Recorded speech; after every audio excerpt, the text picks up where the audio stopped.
Nubia Z60 ultra, যেটা কিছুদিন আগে লঞ্চ হওয়া অসাধারণ ডিজাইনের একটা স্মার্টফোন। এই ফোনটি থাকছে 2024 সব থেকে powerful processor, full screen display, triple rare camera setup, powerful battery, fast charging এবং অসাধারণ সব ফিচার্স। সো ফ্রেন্ডস, আজকের ভিডিও থাকছে নুবিয়া Z60 আল্ট্রা ফোনটির আনবক্সিং সহ ইন ডিটেইলস। এই ফোনটি কেমন দাম নিয়ে লঞ্চ করলো, বর্তমানে বাংলাদেশে এই ফোনটি কেমন দামে পাওয়া যাচ্ছে। সো ভাই ব্রাদার, আপনি যদি নুবিয়া Z60 আল্ট্রা ফোনটির সম্পর্কে ইন্টারেস্টেড হয়ে থাকেন, তাহলে দেখতে পারেন আমাদের এই সম্পূর্ণ ভিডিওটি। আশা করি মোটামুটি একটা ধারণা পেয়ে যাবেন এই ফোনটি কি কি আপডেট ফিচার্স ও কেমন দাম নিয়ে মার্কেটে এসেছে। প্রথমে আনবক্সিং। এই হলো নুবিয়া Z60 আল্ট্রা ফোনটির ব্ল্যাক কালারের বক্স। বক্সের উপরে Z60 আল্ট্রা কথাটি মেনশন করা হয়েছে। আর এর বক্স কন্টেন্টে রয়েছে প্রথমেই ফোন, এরপর থাকছে 80 ওয়াটের চার্জার, রেড কালারের USB type C charging cable, আর থাকছে একটি হার্ড ট্রান্সপারেন্ট ব্যাক কভার যেটা প্লাস্টিক দিয়ে তৈরি। সবশেষ কিছু ইউজার ম্যানুয়াল ও সিম ইজেক্টর টুল। এই ছিল নুবিয়া Z60 আল্ট্রা ফোনটির বক্স কন্টেন্ট। সবশেষ যদি আমরা এই ফোনটির দিকে আসি, লুকস ও ডিজাইনের কথা বলতে গেলে এই ফোনটির বডি ফ্রেম অ্যালুমিনিয়াম দিয়ে তৈরি, বক্সি শেপ, আর ফ্রন্টে পেয়ে যাচ্ছেন ফুল স্ক্রিন ডিসপ্লে এবং in display selfie camera. Rare সাইডে থাকবে ফ্ল্যাট ব্যাক, এছাড়া থাকছে ইউনিক একটা ডিজাইন যেটা দেখতে সত্যিই অসাধারণ। সত্যি কথা বলতে এই ফোনটির প্রধান আকর্ষণ হলো এই ইউনিক ডিজাইনটা। এছাড়াও রেয়ার থাকছে ট্রিপল রেয়ার ক্যামেরা সেটআপ, যার প্রাইমারি সেন্সরটা বেশ বড়,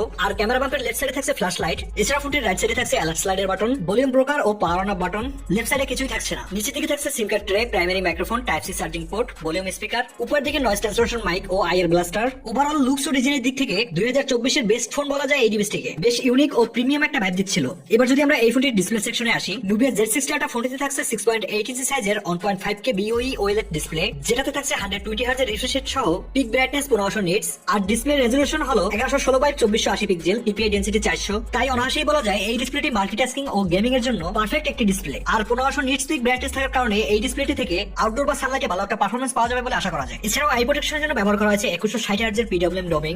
আর যেমনটা বলেছিলাম, ডিসপ্লে উপর দিকে থাকছে ইন ডিসপ্লে সেলফি ক্যামেরা, তবে ডিসপ্লে সাইড থেকে দেখলে সেলফি ক্যামেরাটা হালকা দেখা যায়। তবে নুবিয়া এটাকে ইন্ডিভিজুয়াল সেলফি ক্যামেরা হিসেবে দাবি করছে। এর ডিসপ্লে চিন বেজেল প্রিভিয়াস জেনারেশনের তুলনায় অনেক ন্যানো করা হয়েছে। এছাড়াও এই ফোনটি থাকছে IP68 dust and water rating, যেটা এই ফোনটিকে পানির মধ্যে 30 মিনিটের মতন প্রোটেক্ট করবে।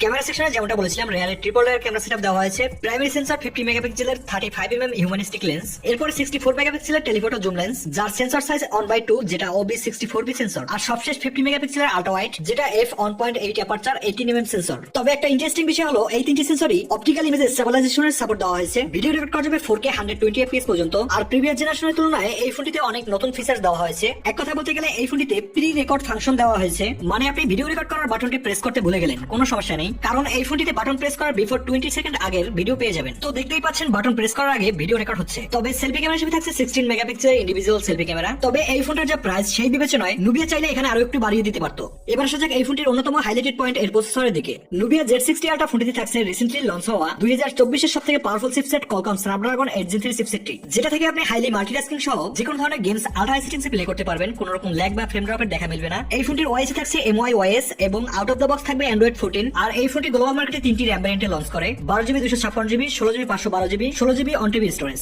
এর RAM type LPDDR5S, storage type UFS 4.0। এক কথা বললে এই ফোনটিকে আপনি একটি গেমিং ফোন বলতে পারেন, বিকজ Snapdragon 8 Gen 3 চিপসেটটি বর্তমান সময়ের একটি পাওয়ারফুল চিপসেট, যেটা থেকে অনেক হাই গ্রাফিক্সের গেমগুলো আল্ট্রা হাই সেটিংসে রান করা যাবে, কোনো রকম কোনো প্রবলেম ফেস করতে হবে না। ব্যাটারি ও চার্জার। নুবিয়া Z60 আল্ট্রা ফোনটিতে দেওয়া হয়েছে 6000 mAh এর অনেক বড় ব্যাটারি, সাথে দেওয়া আছে 80 ওয়াটের ফাস্ট চার্জার, যেটা থেকে মোটামুটি 25 মিনিটের মধ্যে এই ফোনটিকে একবার ফুল চার্জ করা সম্ভব। তাই বলা যায় চার্জিং ব্যাকআপ ও চার্জিং টাইম নিয়ে ভাবতে হচ্ছে না গেমারদের, কেননা এই ফোনটি থেকে একজন মিনিমাম ইউজার 2 দিনের মতন ব্যাটারি ব্যাকআপ পেয়ে যাবে, আর একজন professional gamer screen on time 8 থেকে 9 ঘন্টার মতন গেম প্লে করতে পারবে। সবশেষ আসা যাক এই ফোনটির ইন্টারেস্টিং পার্টের প্রাইসিং এর দিকে। নুবিয়া Z60 আল্ট্রা এর যে বেস ভ্যারিয়েন্টটি রয়েছে 12GB 256GB স্টোরেজ, সেটা গ্লোবাল মার্কেটে $600 লঞ্চ করে, যেটা বাংলাদেশ টাকায় কনভার্ট করলে 65,000 টাকার মতন আসে। আর এই ফোনটি বর্তমান বাংলাদেশ মার্কেটে 70 থেকে 75,000 টাকার মধ্যে অ্যাভেলেবেল রয়েছে। যেহেতু এটা বাংলাদেশে অফিসিয়ালি লঞ্চ করে নাই, তো প্রাইসটা একটু বেশি থাকবে, এটাই স্বাভাবিক। এখন ক্যালকুলেশন করলে বর্তমান বাজারে 70 থেকে 75,000 টাকা প্রাইসে নুবিয়া আসলে খারাপ কিছু অফার করছে না। যেমন ফোনটিতে ফুল স্ক্রিন একটা সুপার ডিসপ্লে ব্যবহার করা হয়েছে, পারফরম্যান্স ফ্ল্যাগশিপ লেভেলের, ক্যামেরা সেটআপও দুর্দান্ত, পাওয়ারফুল ব্যাটারি। তো আমি মনে করি 70,000 টাকা প্রাইসে যারা গেমার রয়েছেন তাদের জন্য এই ফোনটি একটি বেটার ডিল হবে। সো ভাই ব্রাদার, আজকের ভিডিও এই পর্যন্ত। ভিডিওটি ভালো লাগলে অবশ্যই একটি লাইক ও পাশে থাকা লাল সাবস্ক্রাইব বাটনটি প্রেস করে বেল আইকনটি বাজিয়ে নিন। আজকের মতো বিদায় নিচ্ছি, দেখা হবে পরবর্তী কোনো ভিডিওতে। সবাই ভালো থাকবেন, সুস্থ থাকবেন।